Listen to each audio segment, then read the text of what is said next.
చూపిస్తున్న లొకేషన్ ఎక్కడని మీకు చాలా మందికి డౌట్ అయితే ఉంటుంది కదా. ఇది ఎక్కడంటే నెలకొండపల్లి దగ్గర ఉన్నదండి. అంటే కుసుముంచి వెళ్ళే రూట్ ఉంటుంది కదా, కట్కుం తండకైతే నేను ఫంక్షన్కి అయితే బయలుదేరి వెళ్తున్నాను. నల్గొండ నుంచి నేను బయలుదేరి వచ్చానండి. ఇప్పుడు నేను నెలకొండపల్లి దగ్గర ఉన్న కట్కుం తండకైతే వెళ్తున్నాను. నిజంగా చూడండి, ఇవన్నీ చెరుకు మొక్కలండి.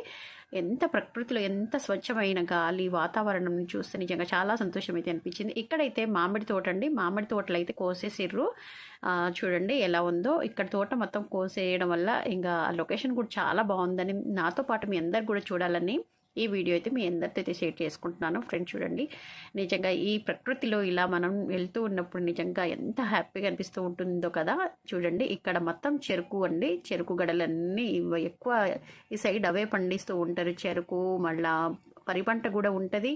ఇంకా చూడండి ఎంత పచ్చని ప్రకృతినో కదా. చూడండి ఎంత ఇటువంటి వాతావరణం మీకు ఇష్టమైన పల్లెటూరి వాతావరణం, ఎటువంటి కల్మషం లేని వాతావరణం అండి. ఎటువంటి కల్మషం అనేది లేకుండా స్వచ్ఛమైన మనసుతో అయితే ఉంటూ ఉంటారు ఆ సైడ్ మాత్రం.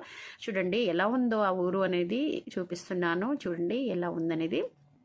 నిజంగా చాలా నాకైతే అసలు ఈ పల్లెటూరు వాతావరణం అంటే నాకు చాలా ఇష్టం అండి. ఇలా చూడండి అసలు ఎంత హ్యాపీగా అనిపించిందో నాకైతే ప్రకృతిలో ఈ విధంగా వెళ్ళడము. ఇలా మొత్తం అనుభూతి అండి. మనం ఏదైనా సరే ఫీల్ అవుతేనే మనం ఏదైనా అర్థం చేసుకోగలం, వెళ్ళగలం, చూడగలం.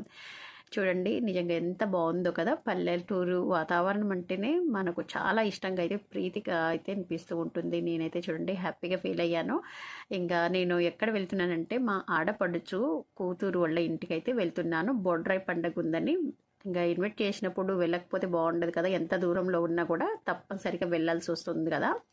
ఇంకా మన వాళ్ళు అన్నప్పుడు ఏదైనా ఇన్వైట్ చేసినప్పుడు ఖచ్చితంగా ఈ ఇంట్లో ఎవరో ఒకళ్ళు అయితే వెళ్ళాలి. వెళ్ళకుండా ఉంటే వాళ్ళకి డిసప్పాయింట్ అయినట్టు ఉంటుంది కదా. ఇంకా వాళ్ళు ఫీల్ అవుతూ ఉంటారు కాబట్టి ఖచ్చితంగా వెళ్ళాలి. కష్టం ఉన్నా కూడా ఇంకా ఇంపార్టెంట్ ఇచ్చినప్పుడు మనం కూడా చక్కగా వెళ్ళి వస్తే వాళ్ళకి కూడా ఎంతో హ్యాపీగా అయితే అనిపిస్తూ ఉంటుంది. చూడండి పొలాలు అయితే చక్కగా అన్ని దున్నేశారు.